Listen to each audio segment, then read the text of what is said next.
The Lord said to Moses and Aaron, "Here is another ritual law required by the Lord. Tell the people of Israel to bring you a red heifer that has no physical defects and has never been yoked to a plow.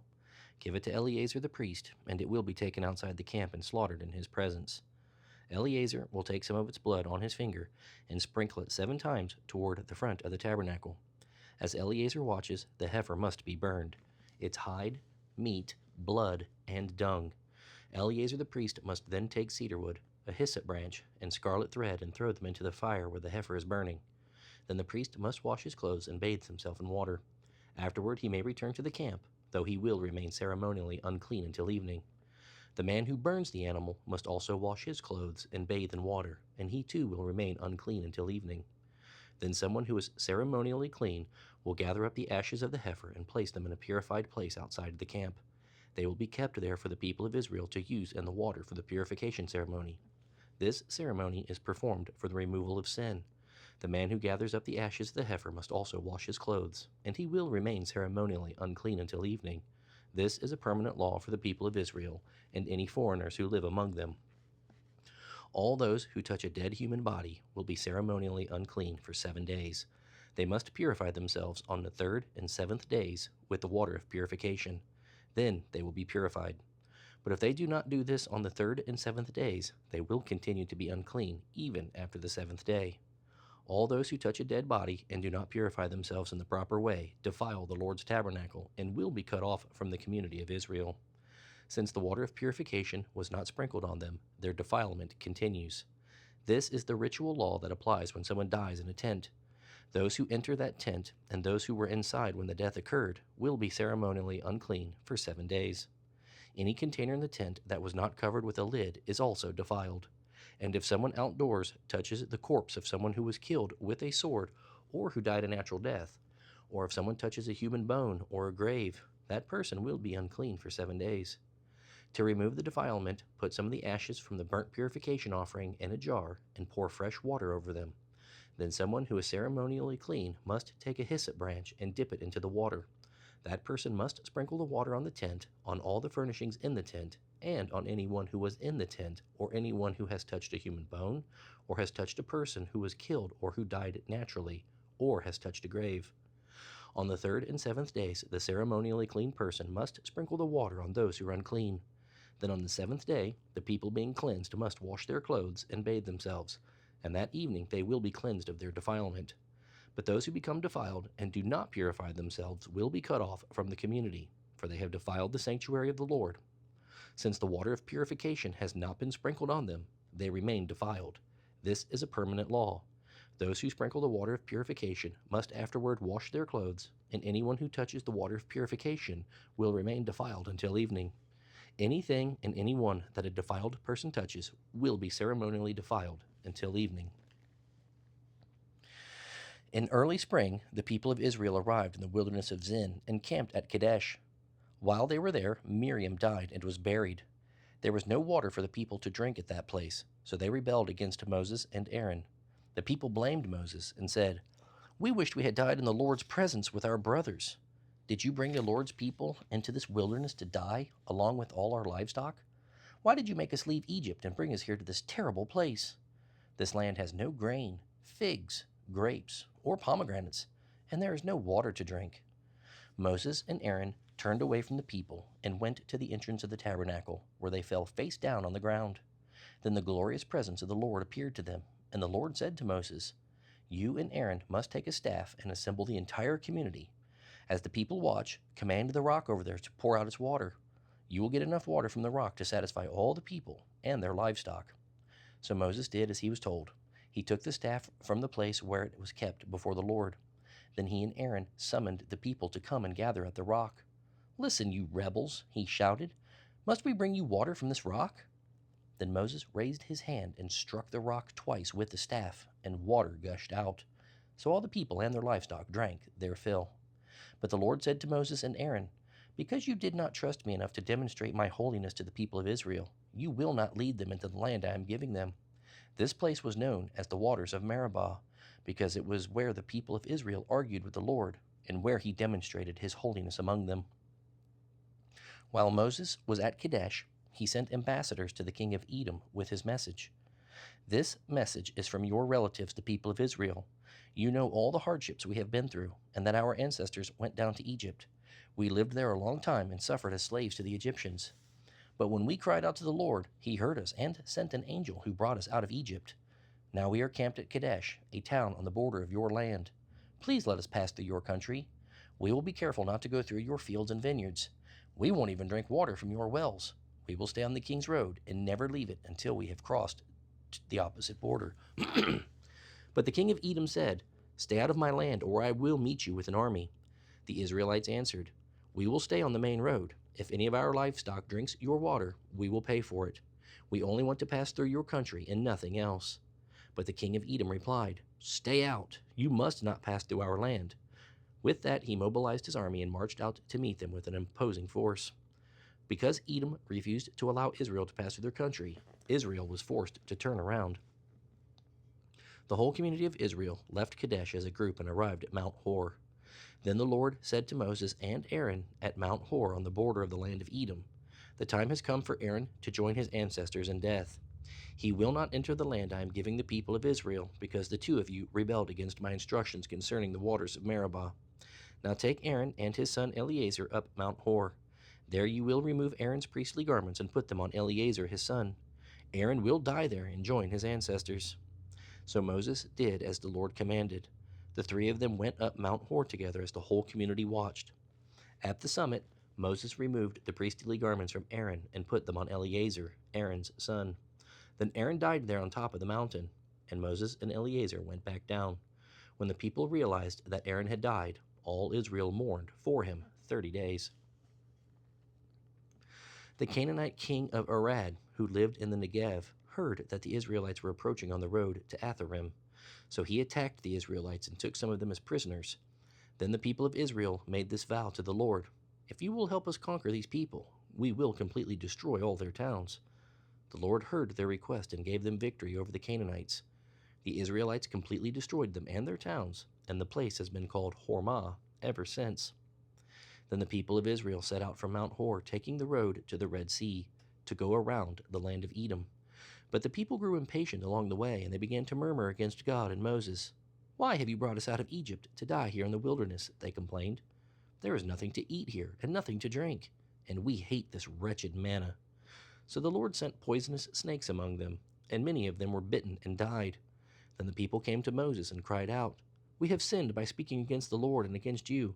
Pray that the Lord will take away the snakes. So Moses prayed for the people. Then the Lord told him, Make a replica of a poisonous snake and attach it to the top of a pole. Those who are bitten will live if they simply look at it. So Moses made a snake out of bronze and attached it to the top of a pole. Whenever those who were bitten looked at the bronze snake, they recovered. The Israelites traveled next to Oboth and camped there. Then they went to Ayeberim and the wilderness on the eastern border of Moab. From there they traveled to the valley of Zered Brook and set up camp. Then they moved to the far side of the Arnon River in the wilderness adjacent to the territory of the Amorites. The Arnon is the boundary line between the Moabites and the Amorites. For this reason, the book of the wars of the Lord speaks of the town of Waheb and the area of Suphah and the ravines and the Arnon River and its ravines, which extend as far as the settlement of Ar on the border of Moab. From there the Israelites traveled to Beer, which is the well where the Lord said to Moses, Assemble the people, and I will give them water. There the Israelites sang this song. Spring up, O well, yes, sing about it. Sing of this well which princes dug, which great leaders hollowed out with their scepters and staffs. Then the Israelites left the wilderness and proceeded on through Mattanah, Nahaliel, and Bamoth. Then they went to the valley of Moab, where Pisgah Peak overlooks the wasteland. The Israelites now sent ambassadors to King Sihon of the Amorites with this message, Let us travel through your land. We will stay on the king's road until we have crossed your territory. We will not trample your fields or touch your vineyards or drink your well water. But King Sihon refused to let them cross his land. Instead, he mobilized his entire army and attacked Israel in the wilderness, engaging them in battle at Jahaz. But the Israelites slaughtered them and occupied their land from the Arnon River to the Jabbok River. They went only as far as the Ammonite border because the boundary of the Ammonites was fortified. So Israel captured all the towns of the Amorites and settled in them, including the city of Heshbon and its surrounding villages. Heshbon had been the capital of King Sihon of the Amorites. He had conquered a former Moabite king and seized all his land as far as the Arnon River. For this reason, the ancient poets wrote this about him. Come to Heshbon, city of Sihon. May it be restored and rebuilt. A fire flamed forth from Heshbon, a blaze from the city of Sihon. It burned the city of Ar in Moab. It destroyed the rulers of the Arnon heights. Your destruction is certain, O people of Moab. You are finished, O worshippers of Chemosh. Chemosh has left his sons as refugees and his daughters as captives of Sihon, the Amorite king. We have utterly destroyed them, all the way from Heshbon to Dibon. We have completely wiped them out as far away as Nophah and Medeba. So the people of Israel occupied the territory of the Amorites. After Moses sent men to explore the Jazer area, they captured all the towns in the region and drove out the Amorites who lived there. Then they turned and marched toward Bashan. But King Og of Bashan and all his people attacked them at Edrei. The Lord said to Moses, Do not be afraid of him, for I have given you victory over Og and his entire army, giving you all his land. You will do the same to him as you did to King Sihon of the Amorites who ruled in Heshbon. And Israel was victorious and killed King Og, his sons, and his subjects. Not a single survivor remained. Then Israel occupied their land. Then the people of Israel traveled to the plains of Moab and camped east of the Jordan River, across from Jericho. Balak, son of Zippor, and a Moabite king, knew what the Israelites had done to the Amorites. And when they saw how many Israelites there were, he and his people were terrified. The king of Moab said to the leaders of Midian, This mob will devour everything in sight, like an ox devours grass. So Balak, king of Moab, sent messengers to Balaam, son of Beor, who was living in his native land of Pethor, near the Euphrates River. He sent this message to request that Balaam come to help him. A vast horde of people has arrived from Egypt. They cover the face of the earth and are threatening me. Please come and curse them for me because they are so numerous. Then perhaps I will be able to conquer them and drive them from the land. I know that blessings fall on the people you bless. I also know that the people you curse are doomed. Balak's messengers, officials of both Moab and Midian, sent out and took money with them to pay Balaam to curse Israel. They went to Balaam and urgently explained to him what Balak wanted. Stay here overnight, Balaam said. In the morning I will tell you whatever the Lord directs me to say. So the officials from Moab stayed there with Balaam. That night God came to Balaam and asked him, Who are these men with you? So Balaam said to God, Balak, son of Zippor, king of Moab, has sent me this message. A vast horde of people has come from Egypt and has spread out over the whole land. Come at once to curse them. Perhaps then I will be able to conquer them and drive them from the land. Do not go with them, God told Balaam. You are not to curse these people, for I have blessed them. The next morning, Balaam got up and told Balak's officials, Go on home, the Lord will not let me go with you. So the Moabite officials returned to King Balak and reported, Balaam refused to come with us. Then Balak tried again. This time he sent a larger number of even more distinguished officials than those he had sent the first time. They went to Balaam and gave him this message. This is what Balak, son of Zippor, says. Please do not let anything stop you from coming. I will pay you well and do anything you ask of me. Just come and curse these people for me. But Balaam answered them, Even if Balak were to give me a palace filled with silver and gold, I would be powerless to do anything against the will of the Lord my God. But stay here one more night to see if the Lord has anything else to say to me. That night God came to Balaam and told him, Since these men have come for you, get up and go with them, but be sure to do only what I tell you to do. So the next morning, Balaam saddled his donkey and started off with the Moabite officials. But God was furious that Balaam was going, so he sent the angel of the Lord to stand in the road to block his way. As Balaam and 2 servants were riding along, Balaam's donkey suddenly saw the angel of the Lord standing in the road with a drawn sword in his hand. The donkey bolted off the road into a field, but Balaam beat it and turned it back onto the road. Then the angel of the Lord stood at a place where the road narrowed between 2 vineyard walls. When the donkey saw the angel of the Lord standing there, it tried to squeeze by and crushed Balaam's foot against the wall. So Balaam beat the donkey again. Then the angel of the Lord moved farther down the road and stood in a place so narrow that the donkey could not get by at all. This time when the donkey saw the angel, it lay down under Balaam. In a fit of rage, Balaam beat it again with his staff. Then the Lord caused the donkey to speak. "What have I done to you that deserves your beating me these 3 times?" it asked Balaam. "Because you have made me look like a fool," Balaam shouted. "If I had had a sword with me, I would kill you." "But I am the same donkey you always ride on," the donkey answered. "Have I ever done anything like this before?" "No," he admitted. Then the Lord opened Balaam's eyes, and he saw the angel of the Lord standing in the roadway with a drawn sword in his hand. Balaam fell face down on the ground before him. "Why did you beat your donkey those 3 times?" the angel of the Lord demanded. "I have come to block your way because you were stubbornly resisting me. 3 times the donkey saw me and shied away. Otherwise, I would certainly have killed you by now and spared the donkey." Then Balaam confessed to the angel of the Lord, "I have sinned. I did not realize you were standing in the road to block my way. I will go back home if you are against my going." But the angel of the Lord told him, "Go with these men, but you may say only what I tell you to say." So Balaam went on with Balak's officials. When King Balak heard that Balaam was on the way, he went out to meet him at a Moabite town on the Arnon River at the border of his land. "Did I not send you an urgent invitation? Why didn't you come right away?" Balak asked Balaam. "Didn't you believe me when I said I would reward you richly?" Balaam replied, "I have come, but I have no power to say just anything. I will speak only the messages that God gives me." Then Balaam accompanied Balak to Kiriath Huzoth, where the king sacrificed cattle and sheep. He sent portions of the meat to Balaam and the officials who were with him. The next morning Balak took Balaam up to Bamoth Baal. From there he could see the people of Israel spread out below him. Balaam said to King Balak, "Build me 7 altars here, and prepare 7 young bulls and 7 rams for a sacrifice." Balak followed his instructions, and the 2 of them sacrificed a young bull and a ram on each altar. Then Balaam said to Balak, "Stand here by your burnt offerings, and I will go to see if the Lord will respond to me. Then I will tell you whatever he reveals to me." So Balaam went alone to the top of a hill, and God met him there. Balaam said to him, "I have prepared 7 altars and have sacrificed a young bull and a ram on each altar." Then the Lord gave Balaam a message for King Balak and said, "Go back to Balak and tell him what I told you." When Balaam returned, the king was standing beside his burnt offerings with all the officials of Moab. This was the prophecy Balaam delivered. "Balak summoned me to come from Aram. The king of Moab brought me from the eastern hills. 'Come,' he said, 'curse Jacob for me.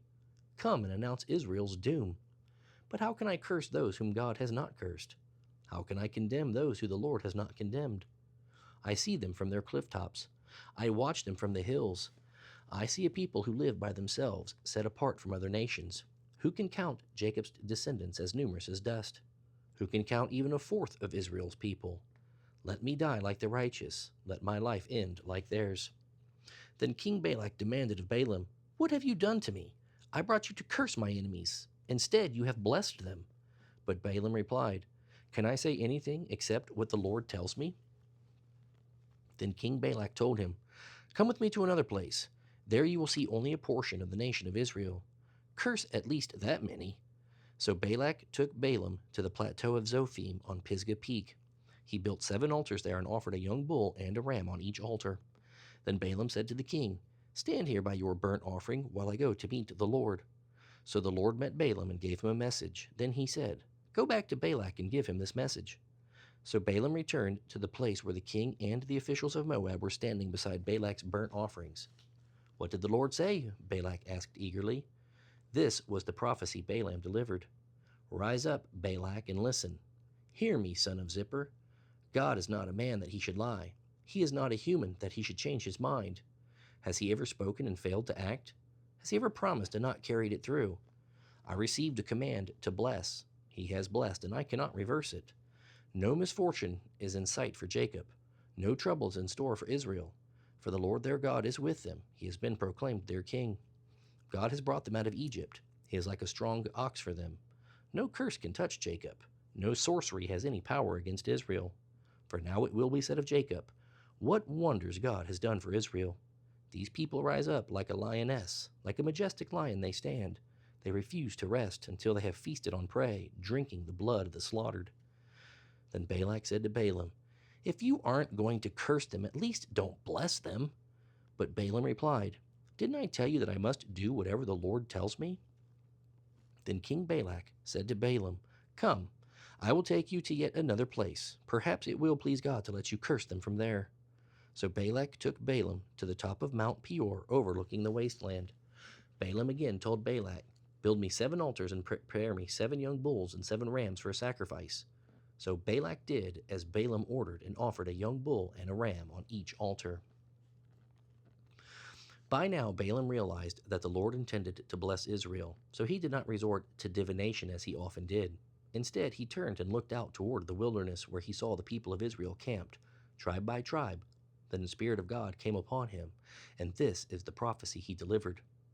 This is the prophecy of Balaam son of Beor, the prophecy of the man whose eyes see clearly, who hears the words of God, who sees a vision from the Almighty, who falls down with eyes wide open.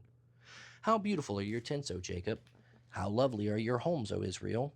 They spread before me like groves of palms, like fruitful gardens by the riverside. They are like aloes planted by the Lord, like cedars beside the waters. Water will gush out in buckets.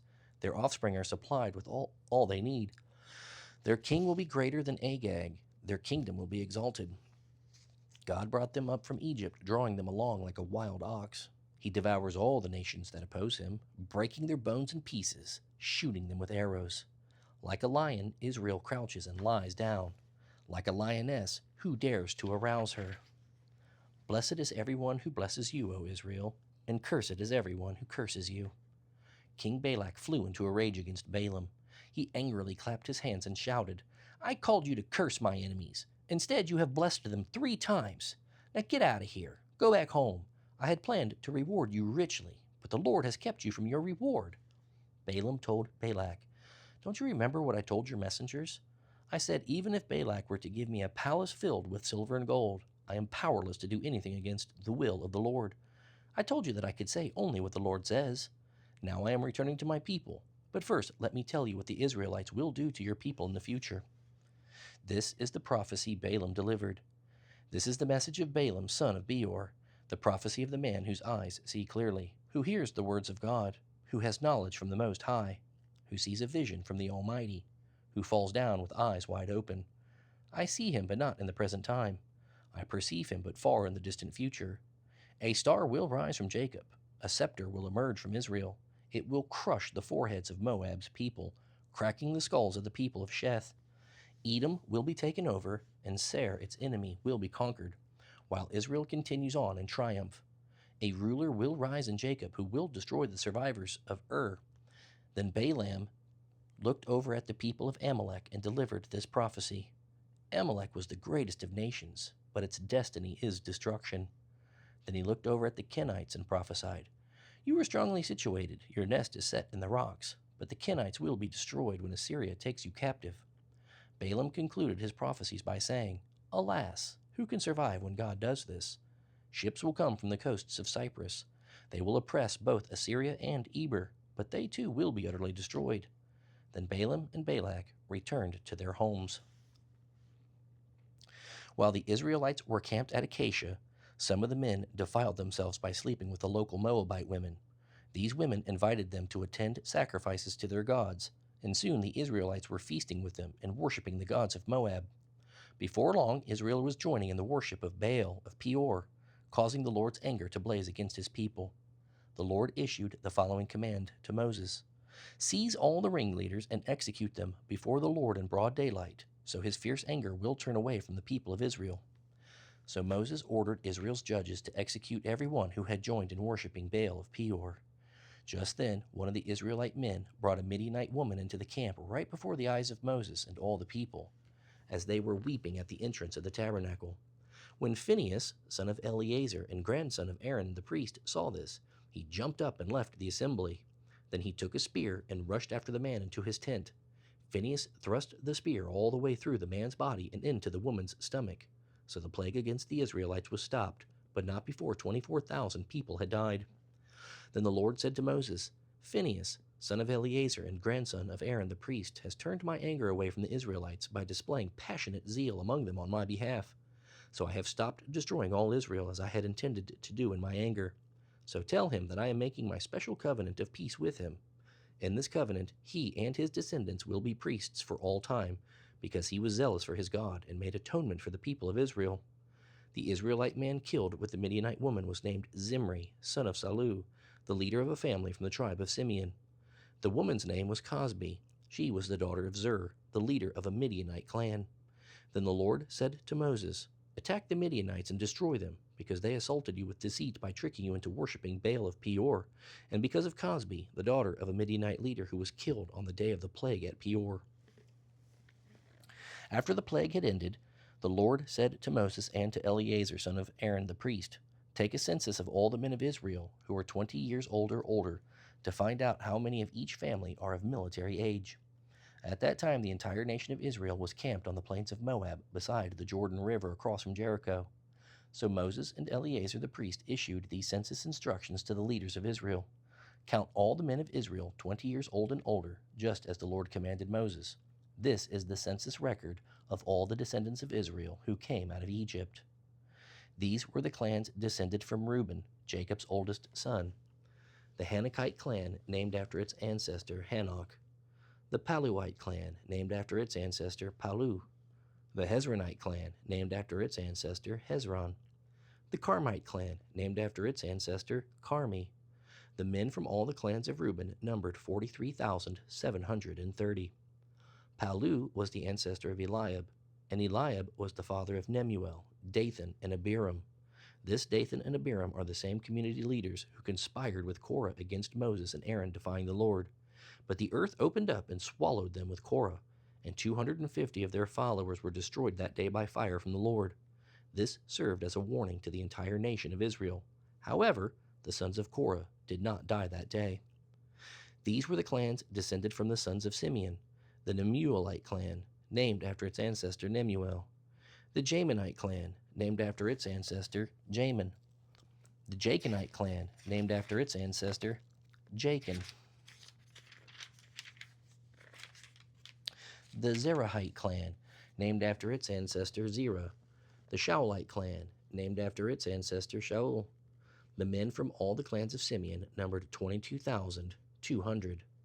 These were the clans descended from the sons of Gad: the Zephonite clan, named after its ancestor Zephon; the Haggite clan, named after its ancestor Haggi; the Shunite clan, named after its ancestor Shuni; the Oznite clan, named after its ancestor Ozni; the Erite clan, named after its ancestor Eri; the Eridite clan, named after its ancestor Arodi; the Arelite clan, named after its ancestor Areli.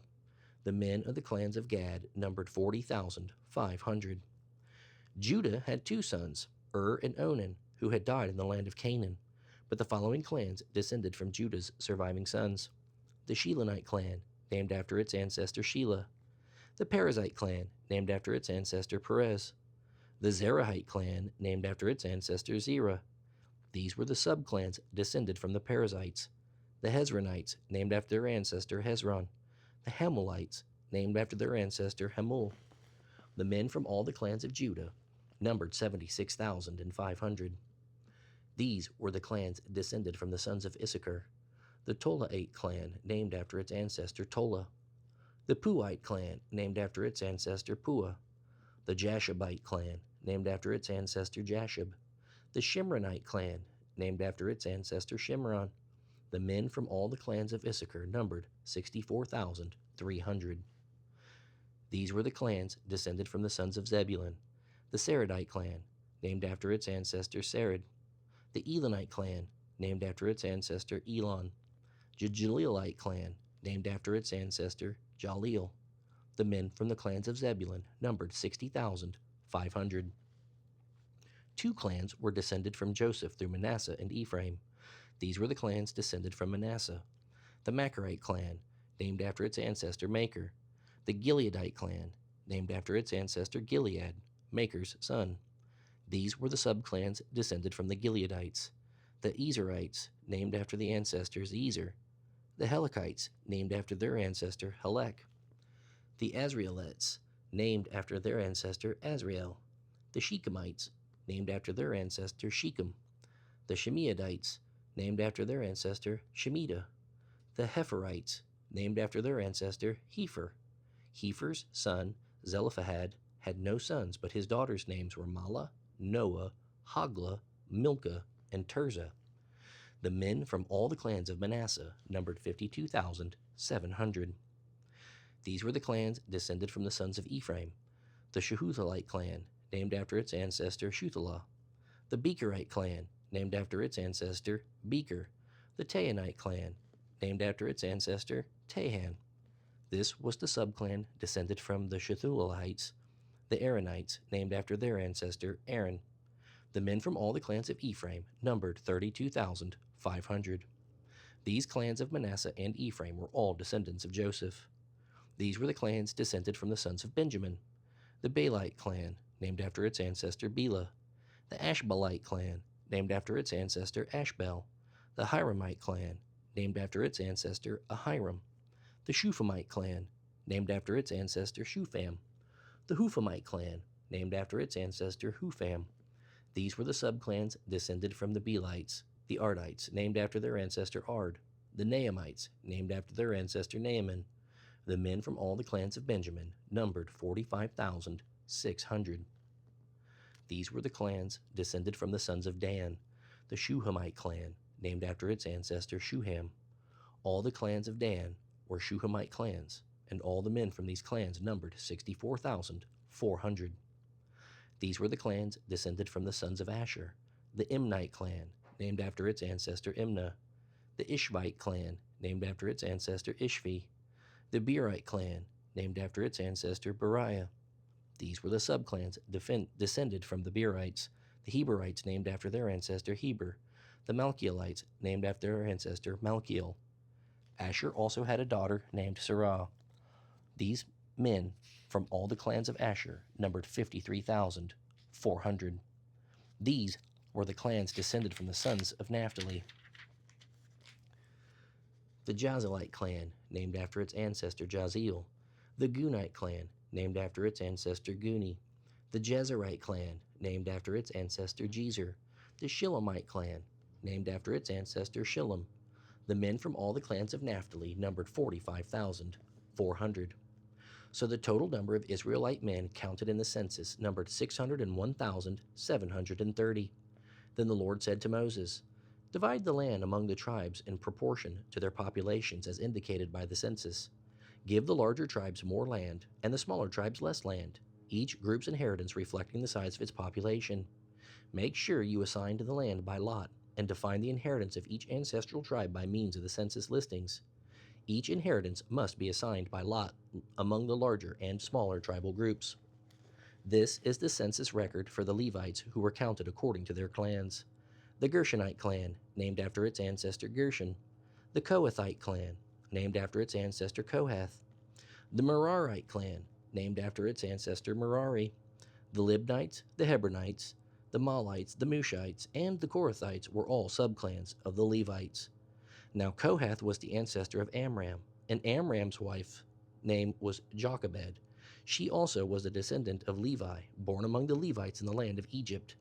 Amram and Jochebed became the parents of Aaron, Moses, and their sister Miriam. To Aaron were born Nadab, Abihu, Eleazar, and Ithamar. But Nadab and Abihu died when they burned before the Lord a different kind of fire than he had commanded. The men from the Levite clans who were 1 month old or older numbered 23,000. But the Levites were not included in the total census figure of the people of Israel because they were not given an inheritance of land when it was divided among the Israelites. So these are the census figures of the people of Israel as prepared by Moses and Eleazar the priest on the plains of Moab beside the Jordan River, across from Jericho. Not one person that was counted in this census had been among those counted in the previous census taken by Moses and Aaron in the wilderness of Sinai. For the Lord had said of them, "They will all die in the wilderness." The only exceptions were Caleb son of Jephunneh and Joshua son of Nun. One day a petition was presented by the daughters of Zelophehad: Mahlah, Noah, Hoglah, Milcah, and Tirzah. Their father, Zelophehad, was the son of Hepher, son of Gilead, son of Machir, son of Manasseh, son of Joseph. These women went and stood before Moses, Eleazar the priest, the tribal leaders, and the entire community at the entrance of the tabernacle. "Our father died in the wilderness without leaving any sons," they said, "but he was not among Korah's followers who rebelled against the Lord. He died because of his own sin. Why should the name of our father disappear just because he had no sons? Give us property along with the rest of our relatives." So Moses brought their case before the Lord, and the Lord replied to Moses, "The daughters of Zelophehad are right. You must give them an inheritance of land along with their father's relatives. Assign them the property that would have been given to their father. Moreover, announce this to the people of Israel: if a man dies and has no sons, then give his inheritance to his daughters. And if he has no daughters, turn his inheritance over to his brothers. If he has no brothers, give his inheritance to his father's brothers. But if his father has no brothers, pass on his inheritance to the nearest relative in his clan. The Israelites must observe this as a general legal requirement, just as the Lord commanded Moses." One day, the Lord said to Moses, "Climb to the top of the mountains east of the river, and look out over the land I have given the people of Israel. After you have seen it, you will die as Aaron your brother did, for you both rebelled against my instructions in the wilderness of Zin. When the people of Israel rebelled, you failed to demonstrate my holiness to them at the waters. Holiness to them at the waters. These are the waters of Meribah at Kadesh in the wilderness of Zin." Then Moses said to the Lord, "O Lord, the God of the spirits of all living things, please appoint a new leader for the community. Give them someone who will lead them into battle, so the people of the Lord will not be like sheep without a shepherd." The Lord replied, "Take Joshua, son of Nun, who has the Spirit in him, and lay your hands on him. Present him to Eleazar the priest before the whole community, and publicly commission him with the responsibility of leading the people. Transfer your authority to him so the whole community of Israel will obey him. When direction from the Lord is needed, Joshua will stand before Eleazar the priest, who will determine the Lord's will by means of sacred lots. This is how Joshua and the rest of the community of Israel will discover what they should do." So Moses did as the Lord commanded and presented Joshua to Eleazar the priest and the whole community. Moses laid his hands on him and commissioned him to his responsibilities, just as the Lord had commanded through Moses. The Lord said to Moses, "Give these instructions to the people of Israel.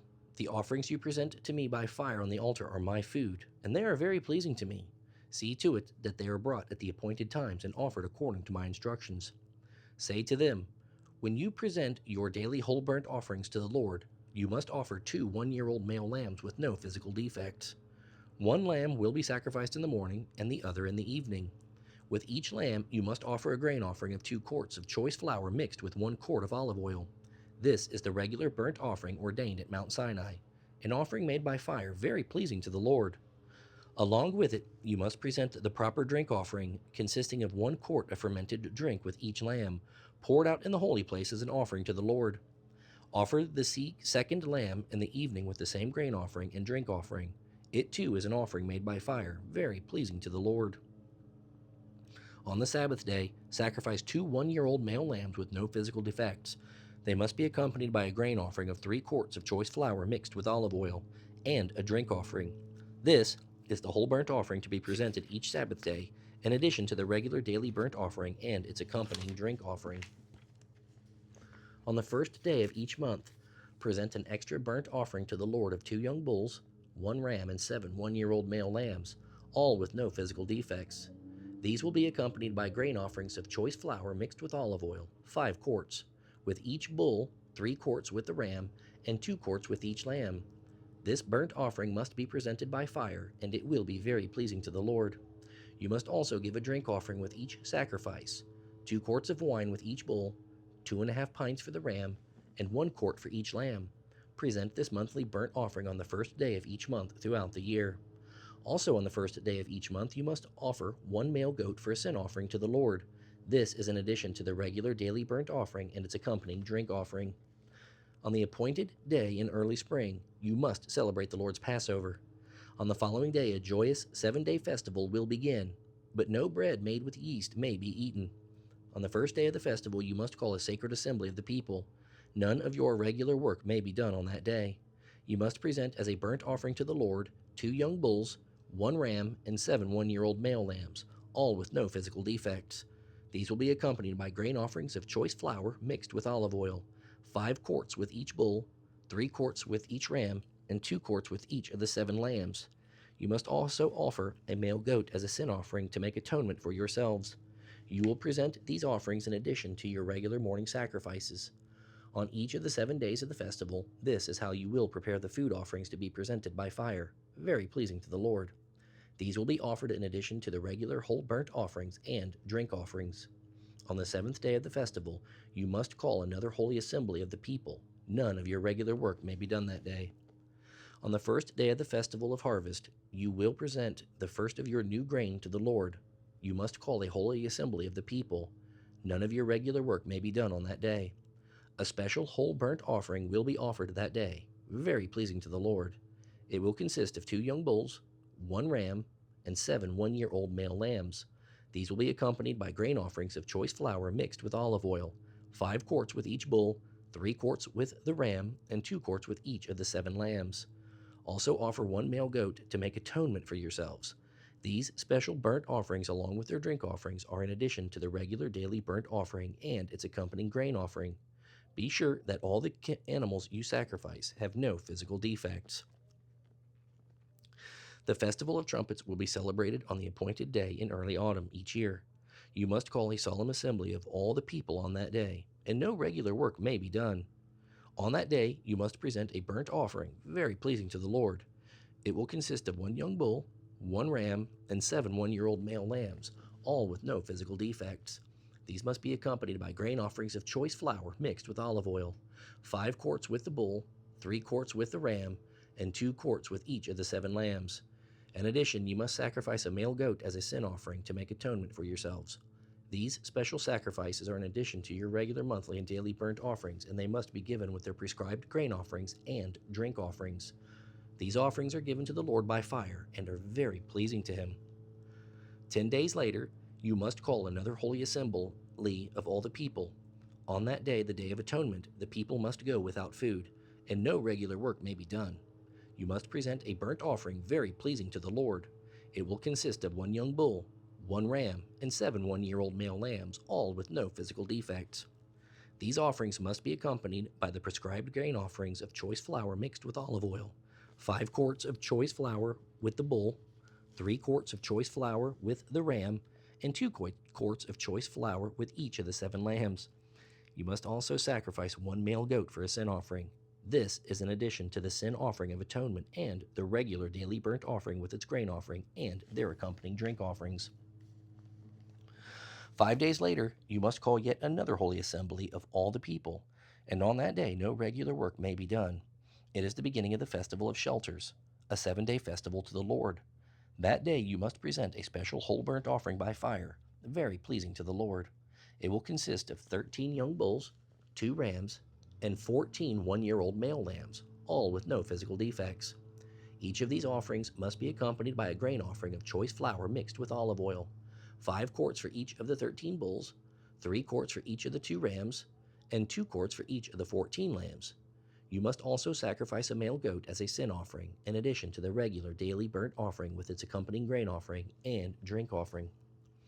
On the second day of this 7-day festival, sacrifice 12 young bulls, 2 rams, and 14 one-year-old male lambs, all with no physical defects. Each of these offerings of bulls, rams, and lambs must be accompanied by the prescribed grain offering and drink offering. You must also sacrifice a male goat as a sin offering, in addition to the regular daily burnt offering with its accompanying grain offering and drink offering. On the third day of the festival, sacrifice 11 young bulls, 2 rams, and 14 one-year-old male lambs, all with no physical defects. Each of these offerings of bulls, rams, and lambs must be accompanied by the prescribed grain offering and drink offering. You must also sacrifice a male goat as a sin offering, in addition to the regular daily burnt offering with its accompanying grain offering and drink offering. On the fourth day of the festival, sacrifice 10 young bulls, 2 rams, and 14 one-year-old male lambs, all with no physical defects. Each of these offerings of bulls, rams, and lambs must be accompanied by the prescribed grain offering and drink offering. You must also sacrifice a male goat as a sin offering, in addition to the regular daily burnt offering, with its accompanying grain offering and drink offering. On the fifth day of the festival, sacrifice 9 young bulls, 2 rams, and 14 one-year-old male lambs, all with no physical defects. Each of these offerings of bulls, rams, and lambs must be accompanied by the prescribed grain offering and drink offering. You must also sacrifice a male goat as a sin offering, in addition to the regular daily burnt offering with its accompanying grain offering and drink offering. On the 6th day of the festival, sacrifice 8 young bulls, 2 rams, and 14 one-year-old male lambs, all with no physical defects. Each of these offerings of bulls, rams, and lambs must be accompanied by the prescribed grain offering and drink offering. You must also sacrifice a male goat as a sin offering in addition to the regular daily burnt offering with its accompanying grain offering and drink offering. On the seventh day of the festival, sacrifice 7 young bulls, 2 rams, and 14 one-year-old male lambs, all with no physical defects. Each of these offerings of bulls, rams, and lambs must be accompanied by the prescribed grain offering and drink offering. You must also sacrifice 1 male goat as a sin offering in addition to the regular daily burnt offering with its accompanying grain offering and drink offering. On the 8th day of the festival, call all the people to another holy assembly. You must do no regular work on that day. You must present a burnt offering, very pleasing to the Lord. It will consist of 1 young bull, 1 ram, and 7 one-year-old male lambs, all with no physical defects. Each of these offerings must be accompanied by the prescribed grain offering and drink offering. You must also sacrifice 1 male goat as a sin offering, in addition to the regular daily burnt offering with its accompanying grain offering and drink offering. You must present these offerings to the Lord at your annual festivals. These are in addition to the sacrifices and offerings you present in connection with vows, or as free will offerings, burnt offerings, grain offerings, drink offerings, or peace offerings. So Moses gave all of these instructions to the people of Israel, just as the Lord had commanded him. Now Moses summoned the leaders of the tribes of Israel and told them, "This is what the Lord has commanded. A man who makes a vow to the Lord or makes a pledge under oath must never break it. He must do exactly what he said he would do. If a young woman makes a vow to the Lord or a pledge under oath while she is still living at her father's home, and her father hears of the vow or pledge but says nothing, then all her vows and pledges will stand. But if her father refuses to let her fulfill the vow or pledge on the day he hears of it, then all her vows and pledges will become invalid. The Lord will forgive her because her father would not let her fulfill them. Now suppose a young woman takes a vow or makes an impulsive pledge and later marries. If her husband learns of her vow or pledge and raises no objections on the day he hears of it, her vows and pledges will stand. But if her husband refuses to accept her vow or impulsive pledge on the day he hears of it, he nullifies her commitments and the Lord will forgive her. If, however, a woman is a widow or is divorced, she must fulfill all her vows and pledges no matter what. Suppose a woman is married and living in her husband's home when she makes a vow or pledge. If her husband hears of it and does nothing to stop her, her vow or pledge will stand. But if her husband refuses to accept it on the day he hears of it, her vow or pledge will be nullified, and the Lord will forgive her. So her husband may either confirm or nullify any vows or pledges she makes to deny herself. But if he says nothing on the day he hears of it, then he is agreeing to it. If he waits more than a day and then tries to nullify a vow or pledge, he will suffer the consequences of her guilt. These are the regulations the Lord gave Moses concerning relationships between a man and his wife, and between a father and a young daughter who still lives at home. Then the Lord said to Moses, "Take vengeance on the Midianites for leading the Israelites into idolatry. After that you will die and join your ancestors."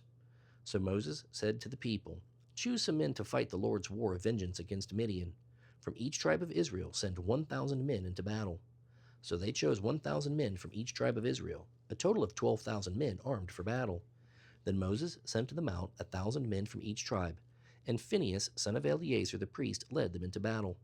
They carried along the holy objects of the sanctuary and the trumpets for sounding the charge. They attacked Midian just as the Lord had commanded Moses, and they killed all the men. All 5 of the Midianite kings, Evi, Rechem, Zur, Hur, and Reba, died in the battle.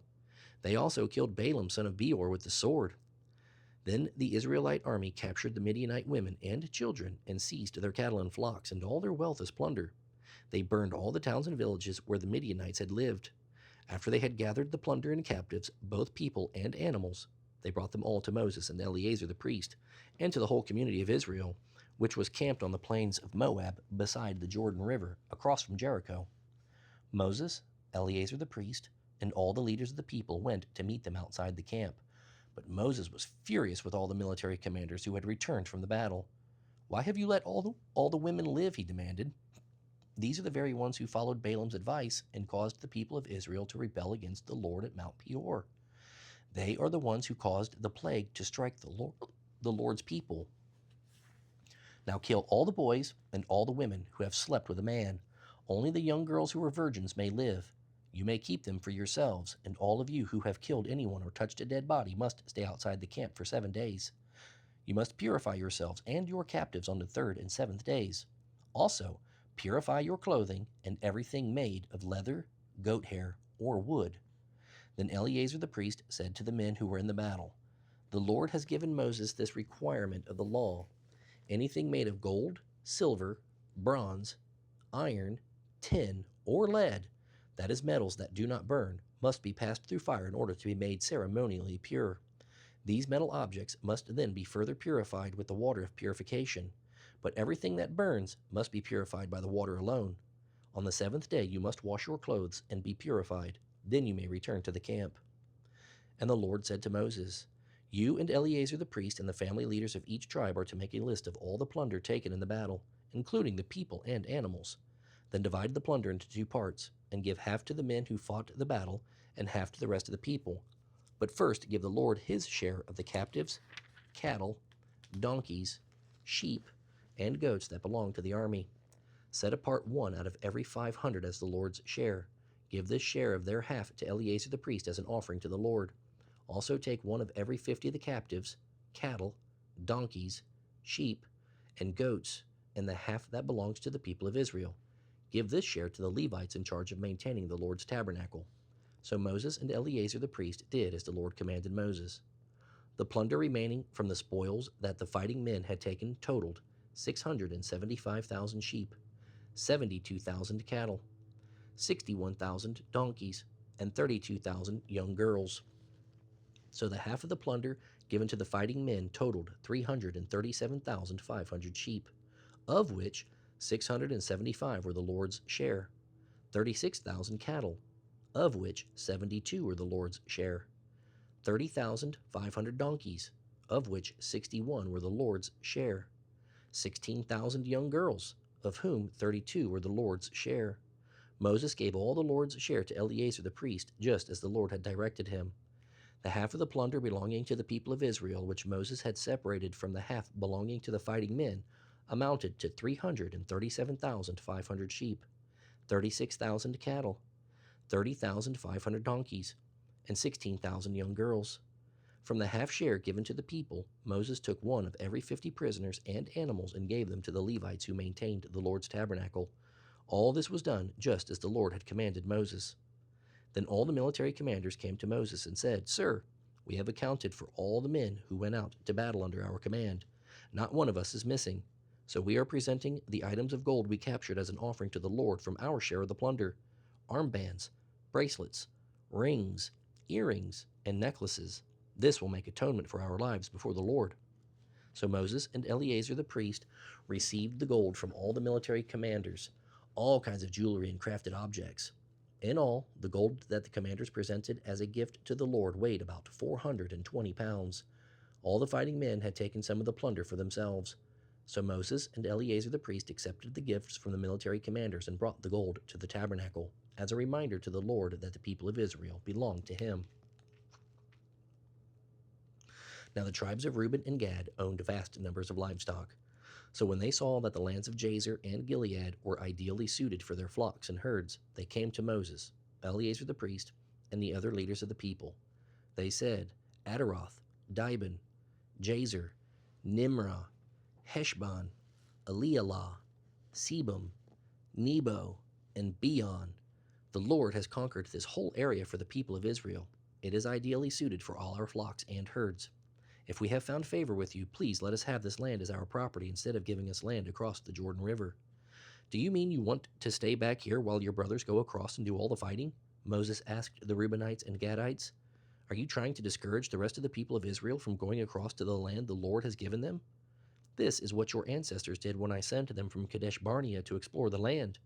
After they went up to the valley of Eshcol and scouted the land, they discouraged the people of Israel from entering the land the Lord was giving them. Then the Lord was furious with them, and he vowed, Of all those I rescued from Egypt, no one who is 20 years old or older will ever see the land I solemnly promised to Abraham, Isaac, and Jacob, for they have not obeyed me completely. The only exceptions are Caleb, son of Jephunneh, the Kenizzite, and Joshua, the son of Nun, for they have wholeheartedly followed the Lord. The Lord was furious with Israel and made them wander in the wilderness for 40 years until the whole generation that sinned against him had died. But here you are, a brood of sinners, doing exactly the same thing. You are making the Lord even angrier with Israel. If you turn away from him like this and he abandons them again in the wilderness, you will be responsible for destroying this entire nation. But they responded to Moses, "We simply want to build sheepfolds for our flocks and fortified cities for our wives and children. Then we will arm ourselves and lead our fellow Israelites into battle until we have brought them safely to their inheritance. Meanwhile, our families will stay in the fortified cities we build here, so they will be safe from any attacks by the local people. We will not return to our homes until all the people of Israel have received their inheritance of land. But we do not want any of the land on the other side of the Jordan. We would rather live here on the east side where we have received our inheritance." Then Moses said, "If you keep your word and arm yourselves for the Lord's battles, and if your troops cross the Jordan until the Lord has driven out his enemies, then you may return when the land is finally subdued before the Lord.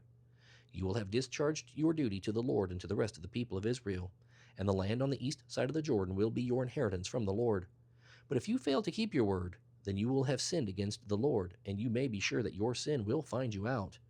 Go ahead, build towns for your families and sheepfolds for your flocks, but do everything you have said." Then the people of Gad and Reuben replied, "We are your servants and will follow your instructions exactly. Our children, wives, flocks, and cattle will stay here in the towns of Gilead.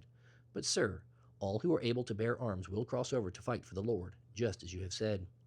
So Moses gave orders to Eleazar, Joshua, and the tribal leaders of Israel.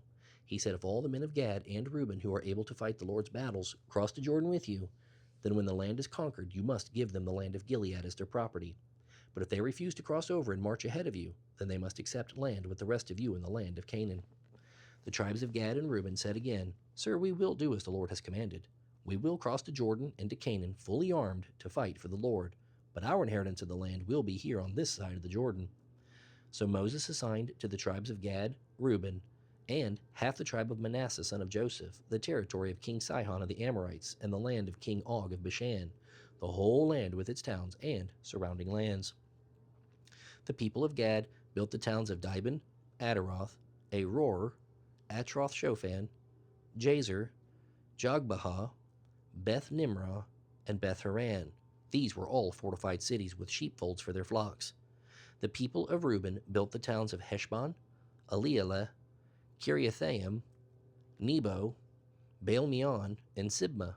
They changed the names of some of the towns they conquered and rebuilt. Then the descendants of Machir, the tribe of Manasseh, went to Gilead and conquered it, and they drove out the Amorites who were living there.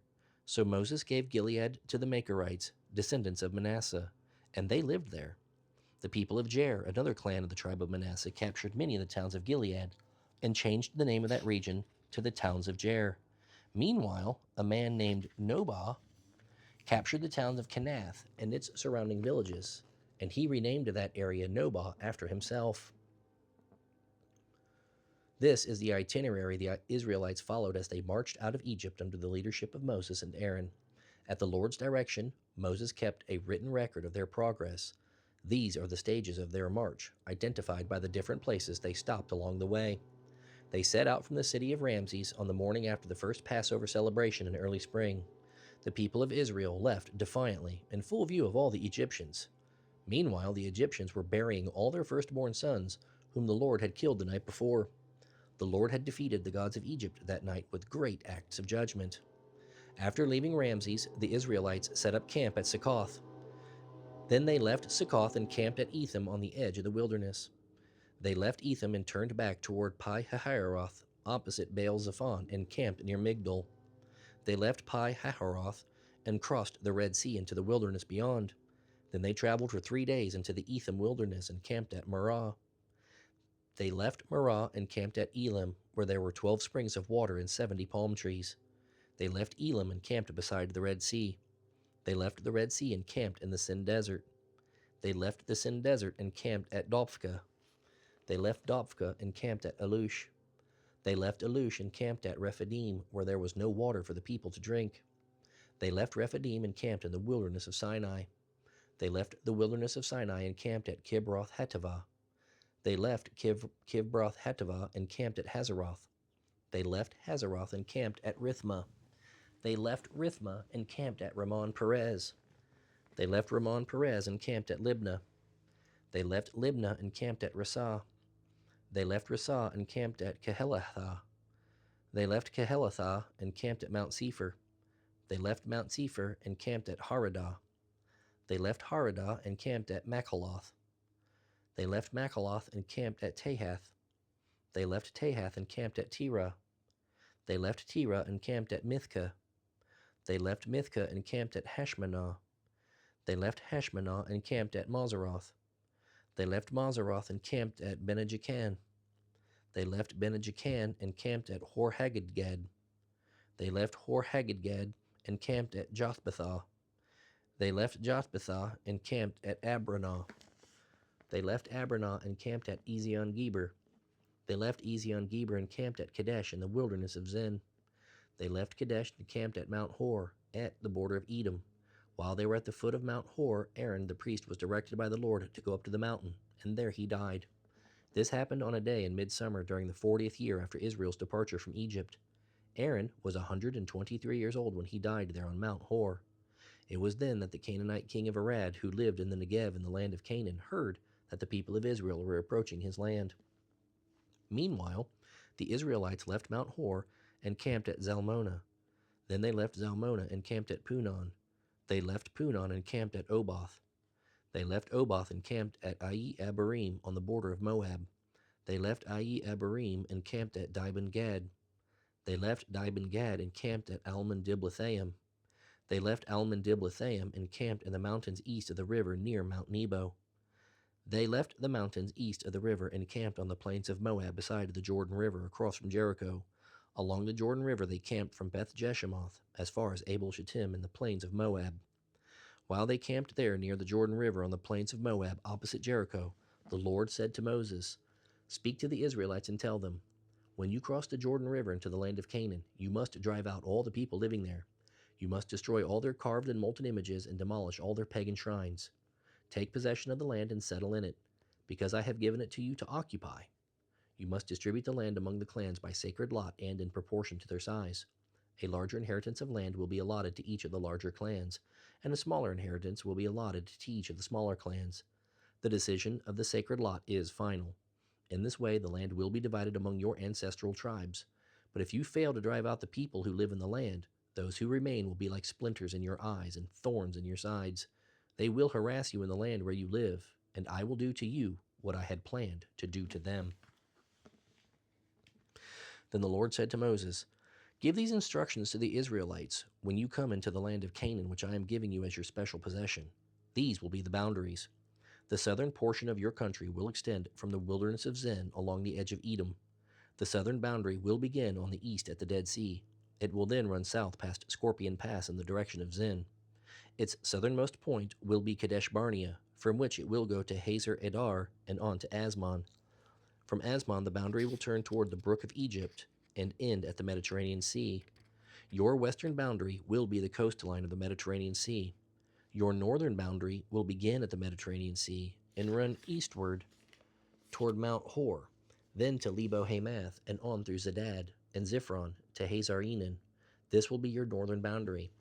The eastern boundary will start at Hazar Enan and run south to Shepham, then down to Riblah on the east side of Ain.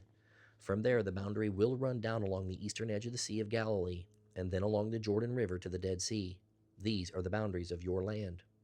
Then Moses told the Israelites, "This is the territory you are to divide among yourselves by sacred lot. The Lord commands that the land be divided among the 9.5 remaining tribes. The family of the tribes of Reuben, Gad, and half the tribe of Manasseh have already received their inheritance of land on the east side of the Jordan River across from Jericho." And the Lord said to Moses, "These are the men who are to divide the land among the people: Eleazar the priest and Joshua the son of Nun. Also enlist one leader from each tribe to help them with the task. These are the tribes and the names of their leaders. Of the tribe of Judah, Caleb son of Jephunneh. Of the tribe of Simeon, Shemuel son of Ammihud. Of the tribe of Benjamin, Eladad son of Kislon. Of the tribe of Dan, Buki son of Jogli. Of the tribe of Manasseh son of Joseph, Haniel son of Ephod. Of the tribe of Ephraim son of Joseph, Kemuel son of Shiftan. Of the tribe of Zebulun, Elizaphan, son of Parnak. Of the tribe of Issachar, Paltiel, son of Azan.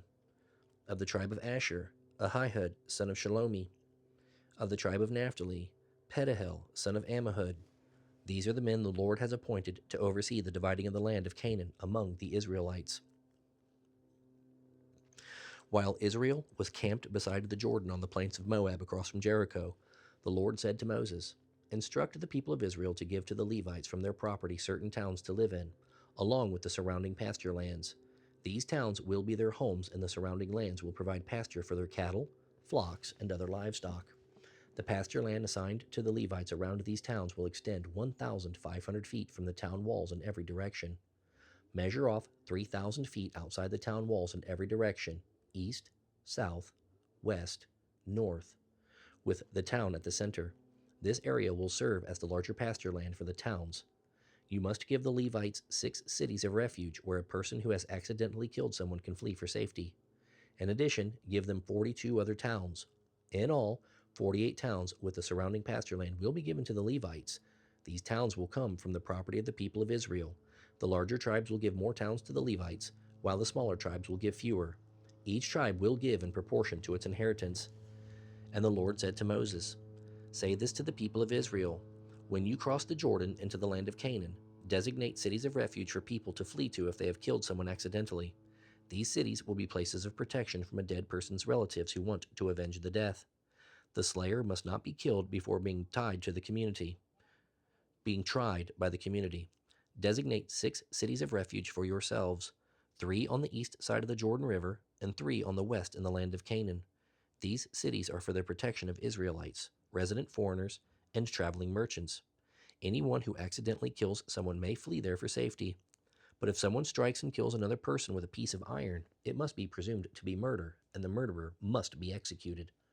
Or if someone strikes and kills another person with a large stone, it is murder, and the murderer must be executed. The same is true if someone strikes and kills another person with a wooden weapon. It must be presumed to be murder, and the murderer must be executed. The victim's nearest relative is responsible for putting the murderer to death.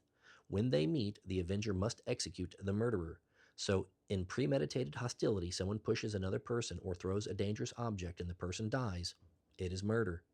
Or if someone angrily hits another person with a fist and the person dies, it is murder. In such cases, the victim's nearest relative must execute the murderer when they meet. But suppose someone pushes another person without premeditated hostility, or throws something that unintentionally hits another person, or accidentally drops a stone on someone, though they were not enemies, and the person dies. If this should happen, the assembly must follow these regulations in making a judgment between the slayer and the avenger. The victim's nearest relative, they must protect the slayer from the avenger, and they must send the slayer back to live in a city of refuge until the death of the high priest. But if the slayer leaves the city of refuge and the victim's nearest relative finds him outside the city limits and kills him, it will not be considered murder. The slayer should have stayed inside the city of refuge until the death of the high priest. But after the death of the high priest, the slayer may return to his own property. These are the permanent laws for you to observe from generation to generation, wherever you may live. All murderers must be executed, but only if there is more than one witness. No one may be put to death on the testimony of only one witness. Also, you must never accept a ransom payment for the life of someone judged guilty of murder and subject to execution. Murderers must always be put to death. And never accept a ransom payment from someone who has fled to a city of refuge, allowing the slayer to return to his property before the death of the high priest. This will ensure that the land where you live will not be polluted, for murder pollutes the land, and no atonement can be made for murder except by the execution of the murderer. You must not defile the land where you are going to live, for I live there myself. I am the Lord who lives among the people of Israel." Then the heads of the clan of Gilead, descendants of Machir, son of Manasseh, son of Joseph, came to Moses and the family leaders of Israel with a petition. They said, "Sir, the Lord instructed you to divide the land by sacred lot among the people of Israel. You were told by the Lord to give the inheritance of our brother Zephelaphad to his daughters. But if any of them marries a man from another tribe, their inheritance of land will go with them to the tribe into which they marry. In this way, the total area of our tribal land will be reduced. Then, when the year of Jubilee comes, their inheritance of land will be added to that of the new tribe, causing it to be lost forever to our ancestral tribe. So Moses gave the Israelites this command from the Lord. The men of the tribe of Joseph are right.